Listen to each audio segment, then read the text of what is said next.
अगर आपको बार बार लैट्रिन जाना पड़ रहा है, आपकी लैट्रिन पानी जैसी हो रही है, इसके साथ आपके पेट में दर्द हो रहा है, पेट में दर्द आपका ऐसा लग रहा है कि आपके पेट में ऐंठन वाला दर्द है, इसके साथ आपको नौजिया और वॉमिटिंग के भी सिम्टम्स आ रहे हैं, तो ये आपका डायरिया का सिम्टम्स हो सकता है। तो हेलो फ्रेंड्स, मैं जयंत यादव एक बार फिर से स्वागत करता हूं आपको इस नए वीडियो में।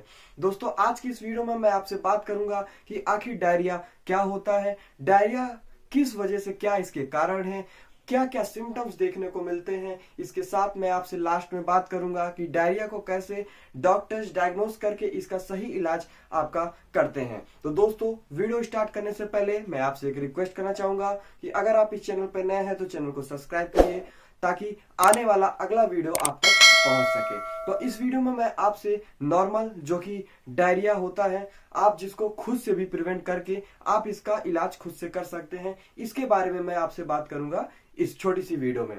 तो बात करें डायरिया यानी कि दस्त, जो कि मोस्ट कॉमनली किसी को किसी वजह से भी हो सकता है। मोस्ट कॉमनली जो डायरिया देखने को मिलता है ये आपका वायरस की वजह से भी हो सकता है, ये आपका बैक्टीरियल इन्फेक्शन की भी वजह से हो सकता है, ये आपका पैरासाइट के इन्फेक्शन की वजह से भी हो सकता है। तो दोस्तों, बात करूं अगर मैं आपसे वायरल डायरिया की, जो आपकी 1-2 दिन में ऑटोमेटिक अपने आप से ठीक हो सकती है। इसके अलावा अगर आपको बैक्टीरियल इन्फेक्शन हुआ है तो आपको देखने को यह मिलता है कि आपको डायरिया के सिम्टम्स के साथ साथ जैसे कि आपका लूज मोशन हो रहा है, आपका पेट में दर्द हो रहा है, ऐंठन सी लग रही है, इसके साथ आपको ऐसा लगेगा कि आपका फीवर 102 डिग्री फ़ारेनहाइट से ऊपर टेम्परेचर बॉडी का बढ़ रहा है। तो तब आप डिफरेंशिएट कर सकते हैं कि दोस्तों, आपको जो डायरिया हुआ है ये किसी बैक्टीरिया के इन्फेक्शन की वजह से हुआ है। बात करूं अगर मैं मोस्ट कॉमनली देखा जाता है जो बैक्टीरिया डायरिया कॉज करती है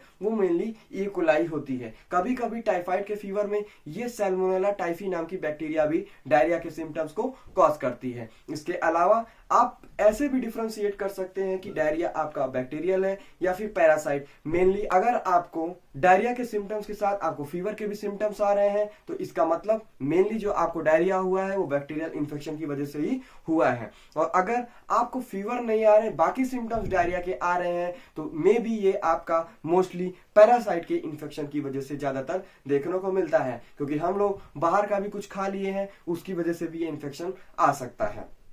मेनली जो कॉज करता है आपका पैरासाइट, अब वो कॉज करता है आपका जियार्डिया लैमिलिया के वजह से देखने को मिलता है। ये एक ऐसा पैरासाइट है जो कि ज्यादातर आपका डायरिया के सिम्टम्स को कॉज करता है। और अगले तरीके की मैं बात करूं, ऐसे लोगों को भी डायरिया हो सकता है जो लोग किसी पहले से ही मेडिकेशंस पर चल रहे हैं। मेडिकेशंस इन सेंस जो पहले से ही दवाइयां खा रहे हैं, एंटीबायोटिक्स खा रहे हैं, जैसे कि आपकी मेनली किसी भी तरीके का अगर कोई नॉर्मल इन्फेक्शन होता है, लोग खा लेते हैं मेनली एमॉक्सिक्लेव हो गया, आपका रिफेम्सिमिन हो गया। जैसे टीबी के मरीजों में जो ट्रीटमेंट चलता है रिफेम्सिमिन 400 mg, ये अगर ऐसे मरीज खा रहे हैं तो उनमें भी ये देखने को मिलता है कि ये डायरिया का सिम्टम्स को कॉज करता है। इसके अलावा और कॉज की अगर मैं आपसे बात करूं, जैसे कि आपका लैक्टोज इंटॉलरेंस के मरीज, ऐसे लोग जो कि लैक्टोज वाला पदार्थ खाते हैं उसके बाद उनको 2 से 3 घंटे में डायरिया का सिम्टम्स देखने को मिलता है। आपके मन में एक क्वेश्चन आएगा कि आखिर ऐसा कौन सी चीजें हैं जिनमें लैक्टोज पाया जाता है। लैक्टोज आपकी एक तरीके की शुगर है जो कि मेनली मिल्क के प्रोडक्ट में, डेयरी के प्रोडक्ट में ज्यादा पाया जाता है। बात करूं जैसे कि आपने मिल्क पी लिया, उसमें भी लैक्टोज है। किसी किसी को लैक्टोज इंटॉलरेंस है जिनमें कि ऐसा एंजाइम नहीं पाया जाता जो कि लैक्टोज को डाइजेस्ट कर सके। इसकी वजह से भी डायरिया का सिम्टम्स आता है, पेट फूलने जैसा, ब्लोटिंग का भी सिम्टम्स आता है, पेट में दर्द होता है ऐसे मरीजों को। ऐसे बहुत सारे सिम्टम्स देखने को मिलते हैं। और अगले तरीके की मैं बात करूं, ऐसे लोग जिनको फ्रक्टोज की प्रॉब्लम है, कभी कभी कुछ फ्रक्टोज भी आपका डायरिया के सिम्टम्स कॉज करते हैं। फ्रक्टोज मेनली फ्रूट शुगर में पाया जाता है, बट ये नेचुरल तो फ्रूट शुगर में है, लेकिन इसको आर्टिफिशियल स्वीटनर में भी यूज करते हैं। जैसे कि हनीज में भी अगर आप खा रहे हैं तो किसी किसी को उसकी वजह से भी डायरिया का सिम्टम्स देखने को मिलता है। और लास्ट कि अगर मैं इसके कॉज की बात करूं, ऐसे मरीज जिनको पहले से ही कोई गैस्ट्रिक प्रॉब्लम है उनमें डायरिया का सिम्टम्स ज्यादातर देखने को मिलता है। जैसे मैं बीमारी की बात करूं, आपको अल्सरेटिव कोलाइटिस हो गया, उसके अलावा क्रोहन डिसीज हो गया, ये आपकी पेट की संबंधित डिजीजेस हैं, ये आपका इनकी वजह से भी डायरिया कॉज करता है। अब मैं आपसे एक बात कहना चाहूंगा, अगर आपको डायरिया के सिम्टम्स के साथ साथ आपकी लैट्रिन में खून आ रहा है, जी हाँ, मीन्स आपके स्टूल में अगर आपको लग रहा है कि ब्लड आ रहा है या फिर ब्लैक कलर की आपकी स्टूल हो रही है, तो मेरे दोस्तों मैं आपसे एक रिक्वेस्ट करना चाहूंगा, ये आपकी इमरजेंसी कंडीशन एक हो सकती है। क्योंकि ऐसी कंडीशन में इसका मतलब आपके इंटेस्टाइन में कहीं ना कहीं किसी भी तरीके की ब्लीडिंग हो रही है। ये ब्लीडिंग आपकी पेप्टिक अल्सर डिजीज की वजह से हो सकती है, किसी भी तरीके का कोलाइटिस यानी कि अल्सरेटिव कोलाइटिस या फिर अल्सर की वजह से भी ये खून आ सकता है। तो ये आपको ध्यान रखना चाहिए, ये चीज आपको ध्यान रखनी चाहिए। अगर ऐसे सिम्टम्स आ रहे हैं तो आपको फौरन डॉक्टर्स का सहारा लेना चाहिए। बात करूं मैं इसके सिम्टम्स की, सिम्टम्स मेनली डायरिया में देखने को मिलता है। आपके पेट में दर्द हो रहा है, जो आपकी लैट्रिन है उसमें पानी बहुत ज्यादा आ रहा है, जिसकी वजह से डिहाइड्रेशन भी मरीजों को देखने को मिलती है। बात करूं मैं जो इसमें आपका एब्डोमिनल पेन है, इसमें अकड़न सी महसूस होती है मरीजों को, ऐसा लगेगा पेट में कुछ अकड़न सा मरोड़ा जैसा दर्द महसूस होता है। इसके साथ यही अगर आपका बैक्टीरियल इन्फेक्शन की वजह से डायरिया हुआ है तो आपका बॉडी टेम्परेचर भी बढ़ जाएगा, आपका जी मचलाएगा और उल्टी तक भी हो जाती है। तो ये मेनली डायरिया के सिम्टम्स हैं जो कि मोस्ट कॉमनली देखा जाता है। लेकिन अगर इनके अलावा आपकी लैट्रिन में खून आ रहा है, आपको और भी कोई समस्या हो रही है, तो आपको डॉक्टर्स के पास जाना चाहिए। अब मैं लास्ट में बात करूंगा आपको, अगर आप डॉक्टर्स के पास गए हैं, कैसे डॉक्टर्स आपका डायरिया को प्रॉपर डायग्नोस करके उसका इलाज करते हैं। बात करूं मैं डायग्नोसिस मेथड की, जो मेनली डायरिया में देखा जाता है, फिजिकल एग्जामिनेशन कोई भी डॉक्टर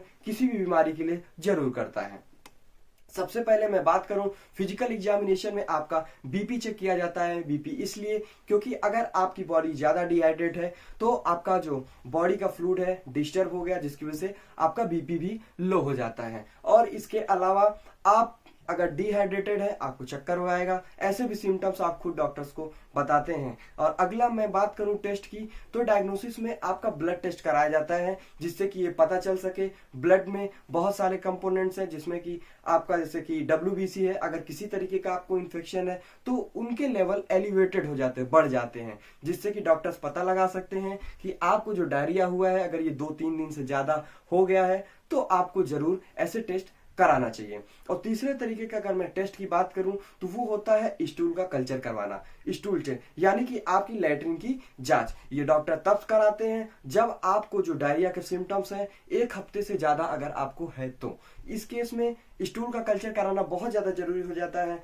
ताकि आपका पता लगाया जा सके कि आपको जो डायरिया का है किस बैक्टीरिया या फिर किस पैरासाइट की वजह से इसका जो सिम्टम्स आपको देखने को मिल रहा है। इसके अलावा मैं डायग्नोसिस की बात करूं, अगर आप कंप्लेन लेके जाते हैं डॉक्टर के पास कि आपकी लैट्रिन में खून आ रहा है, तो मे भी आपको डॉक्टर ये बोले, सजेस्ट करें कि आप कोलोनोस्कोपी करा लें। कोलोनोस्कोपी एक ऐसी जांच होती है जिसमें कि लैट्रिन के रास्ते से आपके एक रबर थिन टाइप की जो है आपका बोल सकते हैं पाइप डाली जाती है, जिससे कि देखा जा सके कि कहीं भी किसी तरीके की आपके कोलोन या फिर लार्ज इंटेस्टाइन में किसी भी तरीके का कोई इंजरी तो नहीं। या फिर इसके अलावा डॉक्टर आपका अपर जीआईटी की एंडोस्कोपी करवा सकते हैं। एंडोस्कोपी एक ऐसा प्रोसीजर है जिसमें कि डॉक्टर्स आपके मुंह के थ्रू एक पाइप डालते हैं। पाइप इन सेंस कोई बहुत बड़ा पाइप नहीं होता है, वो आप बोल सकते हैं इलेक्ट्रॉनिक होता है, ठीक है। उसमें आगे कैमरा लगा हुआ था एंडोस्कोपी में, जैसा कि आप पिक्चर में देख रहे होंगे। ये आपका एक प्रोसीजर है जो कि आपका गैस्ट्रोलॉजिस्ट परफॉर्म करते हैं, जिससे कि पता जा सके कि आपको कहीं पेप्टिक अल्सर डिजीज नहीं या फिर किसी तरीके का कोई स्टमक अल्सर या फिर ट्यूमर टाइप का तो नहीं।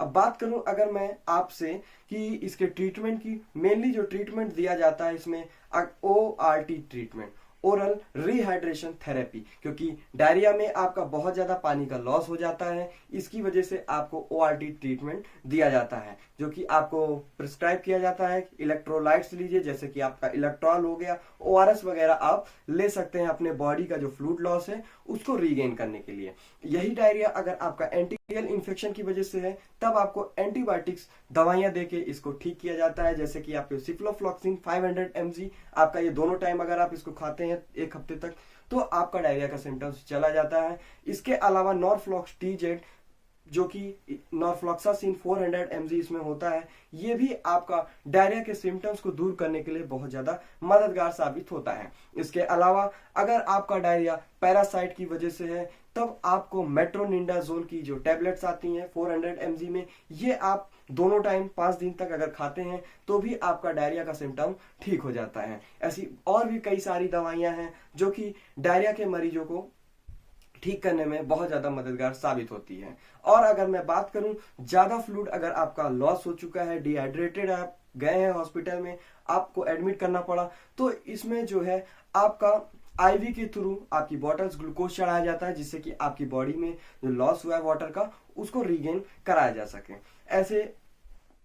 ऐसे करके डायरिया का ट्रीटमेंट एक डॉक्टर आपका नॉर्मली आपका करते हैं। इसके अलावा अगर आपको कोई सीवियर केस है तो डायग्नोस करके आपको उस बीमारी का इलाज किया जाता है। तो दोस्तों, इस वीडियो में मैंने आपसे बात किया कि आखिर डॉक्टर्स कैसे डायरिया को प्रिवेंट करते हैं। आपको मैंने बताने की कोशिश की कि डायरिया के अलावा भी कौन कौन से ऐसे कॉम्प्लिकेशंस हो सकते हैं जो कि डायरिया जैसे सिम्टम्स रखते हैं। तो इस वीडियो को आप ज्यादा से ज्यादा शेयर करिएगा ताकि ये छोटी सी जानकारी और लोगों तक भी पहुंच सके, क्योंकि कभी कभी ऐसा होता है कि डायरिया के सिम्टम्स के साथ साथ आपको कई बड़ी बीमारी के भी सिम्टम्स देखने को मिलते हैं। इसलिए मैं आपसे एक रिक्वेस्ट करूंगा कि इस वीडियो को ज्यादा से ज्यादा शेयर करिएगा ताकि ये जानकारी और लोगों तक भी पहुंच सके, जिससे कि वो अपना थोड़ा सा नॉलेज में इंप्रूवमेंट ला सकें। तो इस वीडियो में लास्ट तक बने रहने के लिए आपका बहुत बहुत धन्यवाद। अगर ये वीडियो आपको अच्छी लगी हो तो वीडियो को लाइक कीजिएगा, शेयर करिएगा और चैनल को सब्सक्राइब करिएगा। Thank you for watching this video. Have a nice day.